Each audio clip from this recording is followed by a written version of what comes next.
Hello, മത്സര പരീക്ഷകളിൽ ചോദിക്കാറുള്ള കേരളത്തിലെ ചില പ്രധാനപ്പെട്ട കലാരൂപങ്ങളും ജില്ലകളും. പടയണി കേരളത്തിലെ ഏത് ജില്ലയിലെ കലാരൂപമാണെന്നറിയോ? പടയണി പാ വെച്ചിട്ട് തന്നെയാണ്. ഗസിയാമോ? പടയണി പറയട്ടെ, പത്തനംതിട്ട ജില്ലയിലാണ് പടയണി എന്ന കലാരൂപം ഉള്ളത്. വേലകളി കേട്ടിട്ടുണ്ടോ? വേലകളി വേലകളി എവിടുത്തെയെന്നറിയാമോ?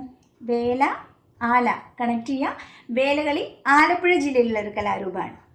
കന്യാർകളി എവിടുത്തെന്നറിയോ? കന്യാർകളി കന്യാർകളിയുള്ള ജില്ലയിൽ ഒരു കാടുണ്ട്. കന്യാർകളി എവിടെയാണ്? പാലക്കാട് ജില്ലയിലാണ് കന്യാർകളി ഉള്ളത്. പാലക്കാട് തന്നെയാണ് മീനാക്ഷി കല്യാണം എന്നൊരു കലാരൂപം ഉള്ളത്. മീനാക്ഷി കല്യാണം ഒരു സിനിമ പേരാണ് അല്ലേ? മീനാക്ഷി കല്യാണം എന്ന കലാരൂപം പാലക്കാട് ജില്ലയിലാണ്. ഓക്കെ. അർജുന നൃത്തം എവിടുത്തെന്നറിയാമോ?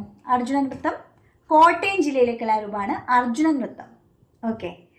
പുലികളി കുമ്മാട്ടിക്കളി രണ്ടും തൃശ്ശൂർ ജില്ലയിലാണ്. പുലികളി കുമ്മാട്ടിക്കളി തൃശ്ശൂർ ജില്ലയിലാണ്.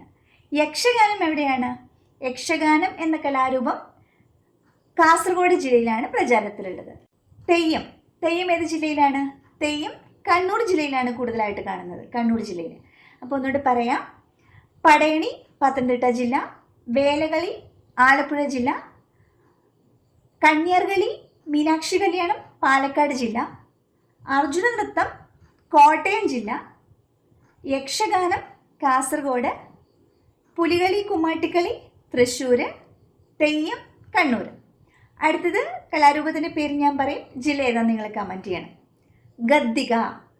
ഗദ്ദിക എന്ന കലാരൂപം കേരളത്തിൽ ഏത് ജില്ലയിലാണ് പ്രചാരത്തിലുള്ളത്? ആൻസർ കമൻറ്റ് ചെയ്യുമല്ലോ.